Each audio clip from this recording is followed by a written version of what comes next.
Michael Collins is our next guest, and he heads Dell's commercial business in Europe, the Middle East, and Africa. He joins us now live from our bureau in Dubai. Good evening to you, Michael. You know, we hear so much about technology expansion and new demand in the emerging markets, but typically we hear about China and India. Tell me how the Emea, how important it is to Dell. Well, Margaret, you know, this part of the world is growing very fast, as you will know, and a real keen interest in delivering technology to business, to government, to students. So, as a territory, European emerging markets are right up there, you know, as it relates to importance to Dell. Mm-hmm. Right. I see that the BRIC countries themselves make up about 11% of total revenue in the quarter past, and revenue from outside of the U.S. was 48% of its total mix. So put in perspective for me and give me some color on just where the demand is in Europe, in Middle East, and the Africa. What kind of technology are these business consumers looking for? I think the first thing to explain is in many ways, the emerging markets in Europe, in Africa, in the Middle East are not very different to the developing markets, meaning that large customers and government customers are facing exactly the same challenges as we see large and public customers facing elsewhere. The biggest challenge for IT professionals today is trying to invest more of their budgets into innovation.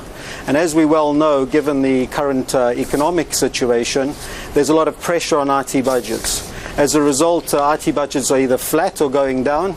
And unfortunately, IT is spending a disproportionate amount of this budget on maintenance and less of it on innovation. Mm-hmm. So, really, the opportunity in these markets is to support customers in driving down some of those maintenance costs, you know, through helping them simplify and automate their environments, you know, through industry standard technologies, and help them spend more money delivering value to the business.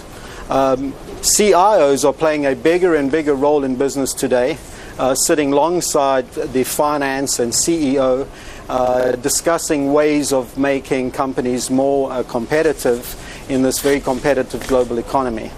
Yeah, I see here that I'm looking at some of the notes that your office sent over, and in percentage terms, you're increasing the number of employees that work for Dell in the Middle East by 70 to 80% this year. That is, they're well known, the job situation, some of the job cuts here at home have been quite painful. Tell me where that demand for jobs is coming from. I mean, what areas are you adding to right now overseas? Well, that's a great question. You know, as customers migrate into more and more complex technologies, the need for support and consulting services in this region grows.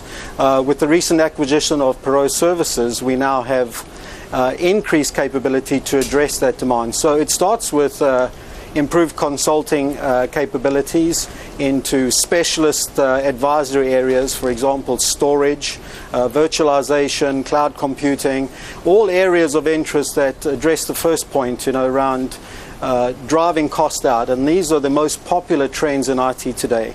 Virtualization and the cloud computing, moving some of that capital expense to operational expense and freeing up budgets.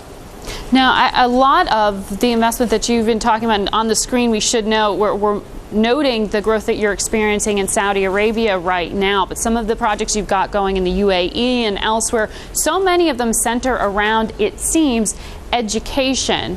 When you look at some of those sovereign investors, is that where and how they're investing in innovation through their educational institutions?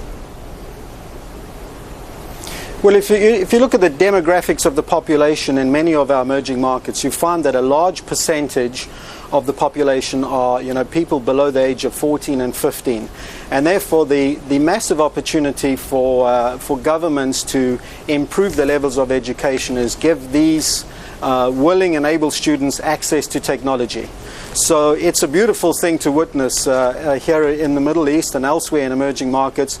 There's significant investments that have been set aside by governments to give the youth of today better access and thereby preparing them for life in the working environment, in the working world.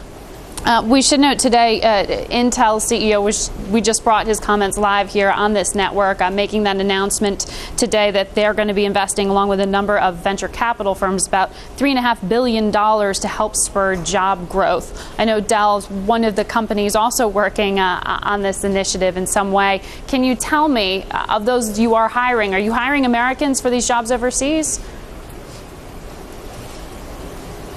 Are we hiring Americans for the jobs overseas? Are you related to this program that was just announced today to help spur job growth? If you are, as you say, adding 70 to 80% this year in your division. Well, firstly, Margaret, I'm not really familiar with the announcement, but okay. I would say in general it's a combination. A lot of the Okay. All right. That's a no. Thank you so much.